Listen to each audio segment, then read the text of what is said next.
Blue Lock Chapter 314 Part 2 has just released, the continuation of a last chapter's attack from Blue Lock side. I gotta say, this is one of the most unexpected chapters of all time. The first goal of the U20 World Cup is already here, and a very unexpected character scored it. Yet again, unfortunately, this is another 10-page chapter, but even though it's short, it's just as hype as any other chapter. I know y'all will love it, so without further ado, let's jump into it quick.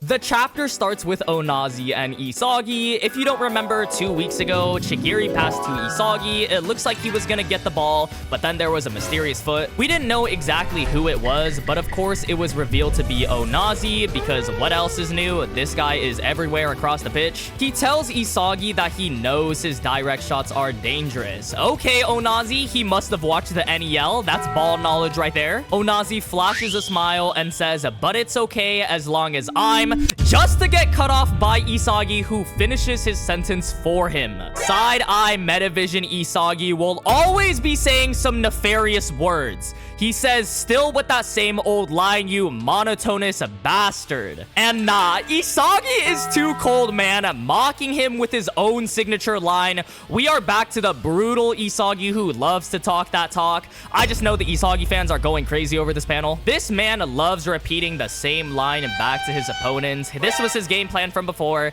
He figured out Onazi will always be there in the span of like 2 minutes or 2 plays, which is actually crazy. And you can tell Onazi is stunned because it's just a close-up zoom in of his eyes, and I've seen my fair share of anime to know the character is getting bamboozled or going crazy, and it's definitely the first. Isagi hits a surprise pass back and starts telling Onazi that his own weapon is unlimited stamina, allowing him to appear in every situation, both offense and defense. I'm not gonna lie, I don't know if it's just unlimited stamina for Onazi, because I know a certain someone with unlimited stamina as his weapon that was useless, a waste of ink, so I don't think it's just that. But he keeps going, telling Onazi that he has high fundamental abilities, and by endlessly running over the pitch, he activates the Nigerian team. At this point, Isagi is just flexing his ball knowledge, like he don't gotta tell Onazi he knows all of this, but he's telling him anyways. And the fact that he got all this information in like 2 minutes is still mind-boggling to me. You would think he would be done talking after exposing Onazi's whole personality, a weapon, a social security number, and a birthday, but he says, in other words, as long as you don't touch the ball, your entire team can be strangled.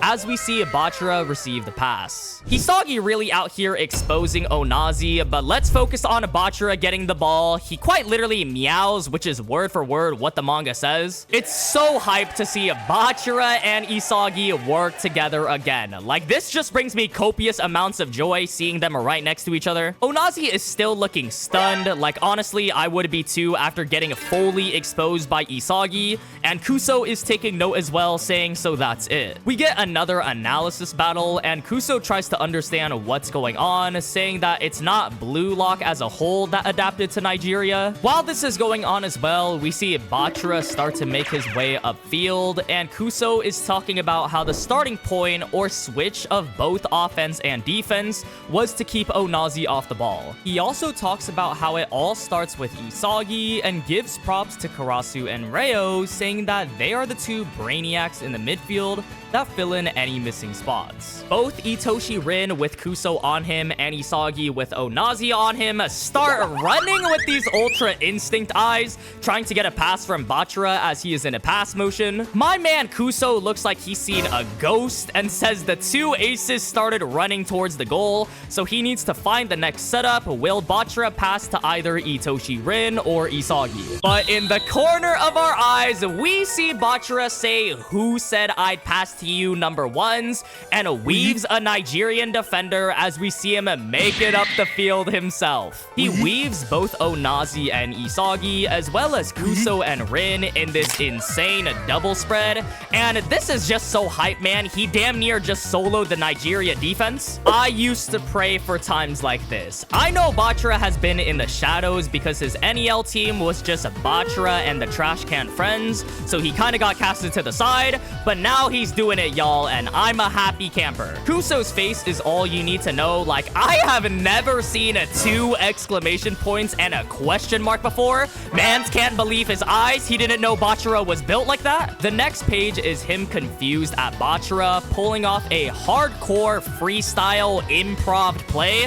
Man, this guy really put 3 adjectives for this play. But we see Bachara the egoist take the shot as Aboabona tries to get in his way. And we get extra dialogue from Kuso, who says this is a fusion football that mixes tactical intelligence on the battlefield with the ultimate form of egoism.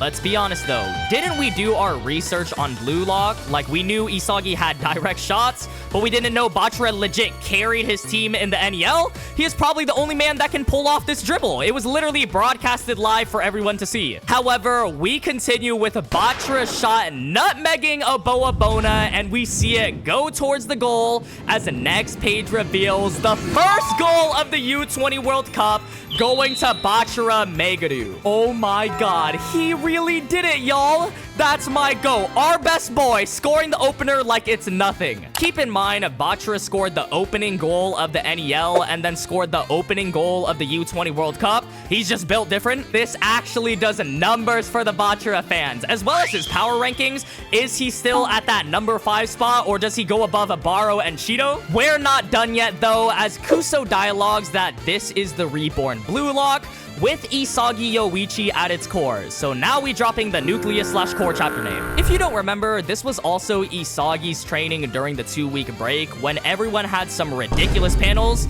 His was about game-changing moments, which is exactly what happened here. I like how Kuso is also glazing Isagi to the max, even though Bachara pretty much just soloed his whole team, but it's no big deal, both can get highlight. We see Isagi smiling and telling Bachara, not bad, monster, but really, Isagi? He's saying not bad like this goal was another day in the office for him, which is hella funny to me. Bachara smiles as well, then says ego bursting out as the chapter ends with the two who started it all.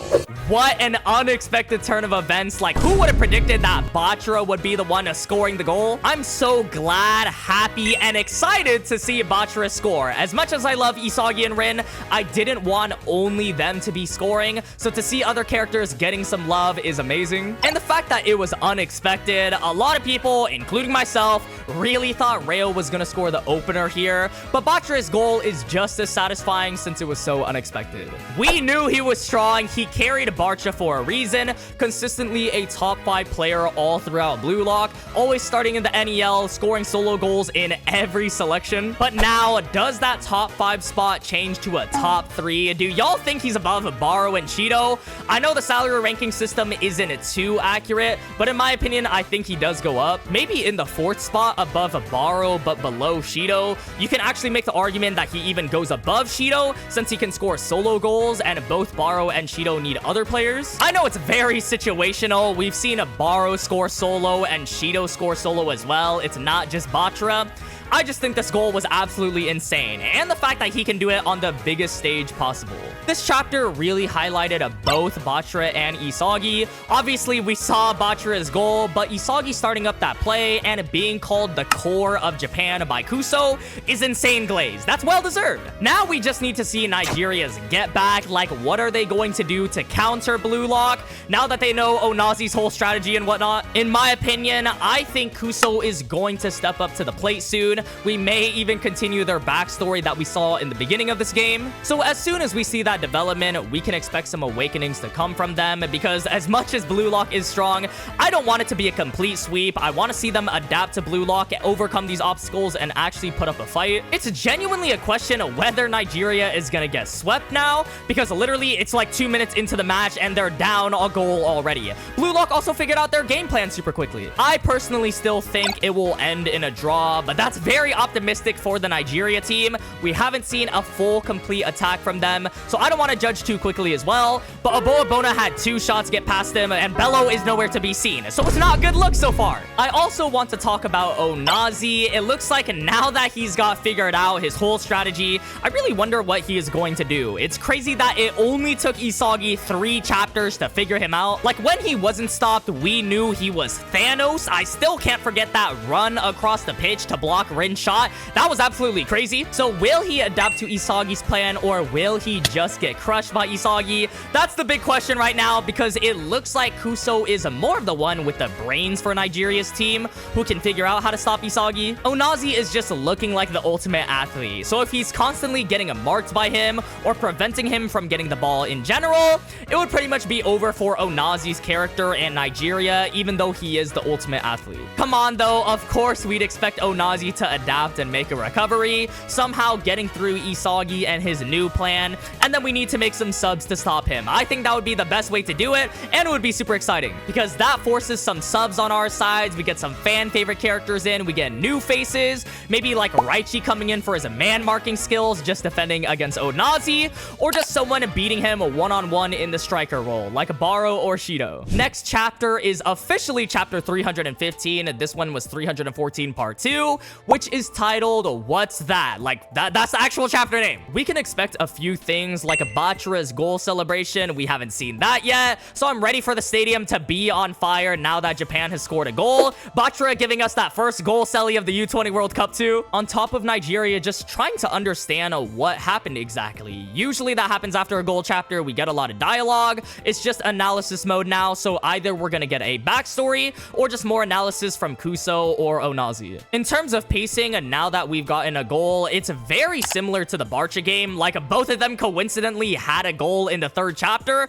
and Bachira scored that same goal, which is pretty funny. So it looks like the pacing for the group stage matches will be something like that, where it's much quicker, much faster paced than the other NEL games. At least for this match, the Nigeria game, I expect France's game to be way longer. For a 10-page chapter, this was all that we can ask for. Next week, we're back to our normal 20+ page chapters. No break as well. The hype train is back, y'all. The U20 World Cup so far has been so good. It's definitely living up to the hype with just the Nigeria match so far. So when we eventually get the France, Germany, or other games like Spain, it will be even more hype. Make sure to subscribe to stay up to date with BLUELOCK as well, and leave any thoughts you have in the comment section down below regarding this chapter. Like, did you expect a Bachira goal? If you said yes, I'm gonna assume you're lying. Did you like this goal in general? Who do we think is going to score the next goal? How is this game going to end? If you made it to the end though, thank you so much for watching as always, and I'll see y'all in the next one.